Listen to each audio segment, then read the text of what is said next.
Ayan, shoutout mga Lodi, kumusta? Yan, ngayon lang tayo nakapag-upload ulit ng ating content na video para sa inyo na naman mga idol.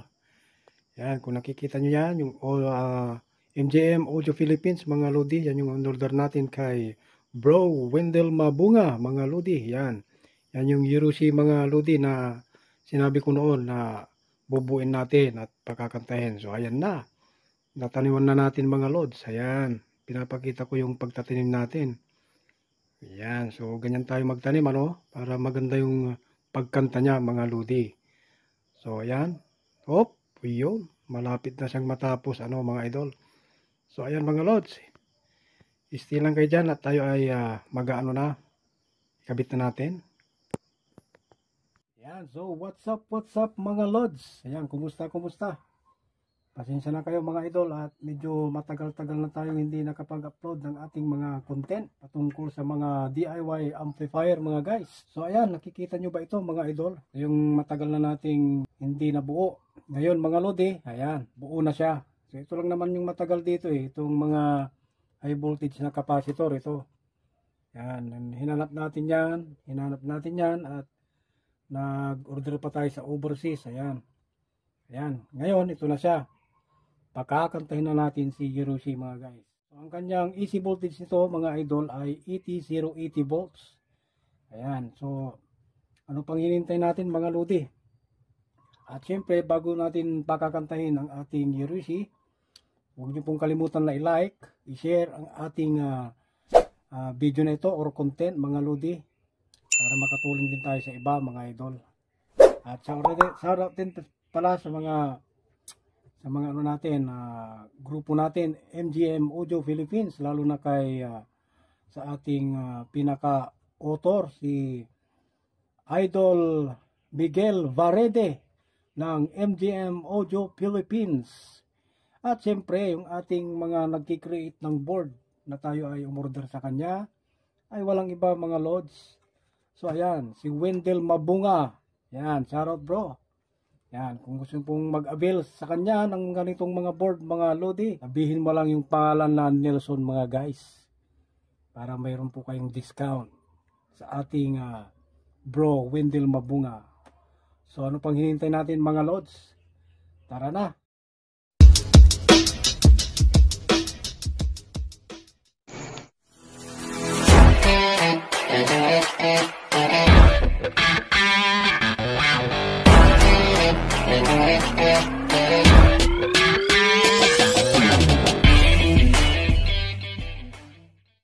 Pakakantahin na natin si MGM Audio Philippines na si Yerushi. At yung mga ginawa nating connector dito para mabilis.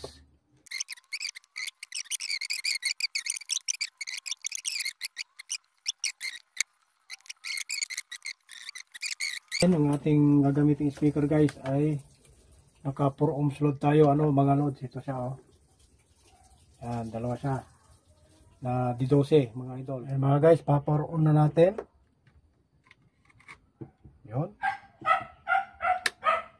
Yan, power on na yan. Tingnan natin, lilipat yung relay doon sa nag-click na yung kanyang relay guys. Siyempre, hanap na lang tayo ng music na iwas copyright. Yan guys. Ayos na guys, tumirok na.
Tayo mga Lodi dito sa titingnan natin yung kanyang voltage. Kung ano, nakapatay pa yan guys ha. Wala pa siyang audio. Dito naman tayo. So mayroon siyang 120 volts DC. Ayan. Nandun siya, nakakunik doon sa reel to reel na supply niya guys. Pinagsama na, no? So at saka ito naman gamitin natin. Tingnan natin ito mga idol. At ito naman mga lodi, gagamitin natin sa kanyang base emitter, ano? Tingnan natin kung okay yung kanyang base emitter.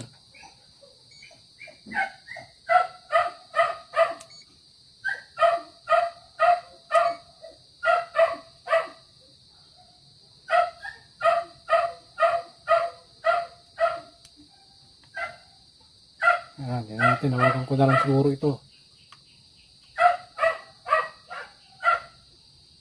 Tayo ng clip. Clip tayo ng base tsaka emitter.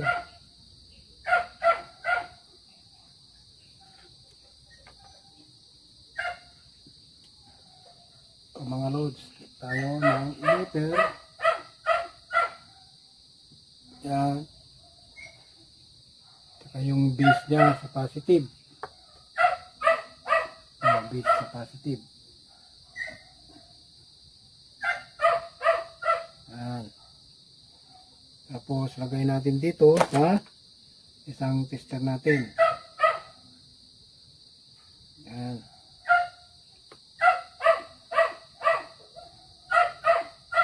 So, yan guys. So ito guys, itong analog natin ay ito yung ating sa speaker siya. Nagre-reading sa speaker, ano? Yun naman yung ating voltage na nagre-reading sa reel to reel voltage. Ito naman guys sa base emitter natin. Tingnan natin kung natin. Patugtugin natin siya. Goes now, where goes sweet, and now so sweet. How goes you, far goes slow, and the yellow phone goes to say there's a bug, and we go low, and the sea goes out, say there's a sound, but no one knows. What does the fox say? Fox say, fox say, fox say, fox say, fox say.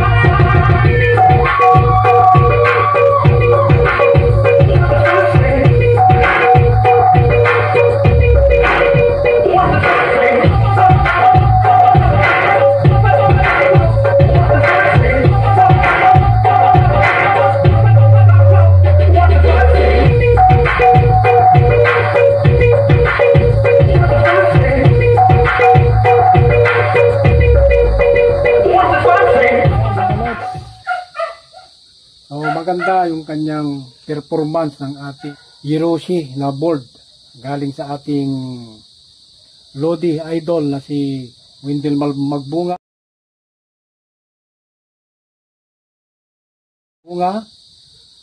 Ang gumawa or nag-create ng board. At maraming salamat din sa ating, siyempre, sa pinaka-author ng design, si Sir Miguel Barrede. Ito po ang MGM Audio Philippines. Yan po. Shoutout po sa inyong dalawa mga Lodi. At siyempre shoutout din sa ating mga MGM Audio Philippines members. Ayan. Shoutout mga idol. Sana po ay share nyo po yung ating ginawang content na ito para sa ating mga ginagawang DIY. Ayan. Napatunayan na natin mga Lodi. Ayan, napatunog na natin yung ating Hiroshi mga guys. Nakita na natin yung hirap natin na magtanim. Natapos na nating binungkal yung lupa, kaya nataniman na natin. Ngayon, umaani na tayo ng kasarapan ng kanyang pagkanta mga Lodi. Ayan. So okay na mga idol. Salamat. So hanggang dito muna yung ating live. Sana nagustuhan nyo, no? Pakishare na lang ito mga idol para makatulong tayo sa iba. Ayan. So, sa susunod mga idol, meron tayong susunod na gagawin. Siyempre, umorder tayo ulit mga guys Ito yung gagawin natin guys. Ayan, ito mga lods. Ito naman yung susunod na gagawin natin ulit. Ayan. Ito po siya. May nakasulat dito guys. NGM 200 stereo siya. Ayan. So may nakalagay po dyan yung kanyang available na voltage application. Ayan. Mayroon siyang 35 volt VEC to 50 volts VEC. Yung pinakamax niya mga idol. Ayan. So maganda ito guys. Kaya umorder tayo ng board na ito. Abangan nyo ulit ito mga idol. NGM 200 mga lodi. So ayan. Ayan, tatanim bago na naman nating sasakahan. Tapos pagkatapos ng pagbungkal ng lupa mga lodi, tataniman na natin ito. So ayan guys, maraming salamat muli. Hindi kong kalimutan guys na i-share or i-subscribe yung ating channel guys. Neltronics TV. Ayan. Ayan, pansamantala mo nang mag-off muna tayo mga guys. So hanggang dito muna. Maraming salamat muli. At God bless.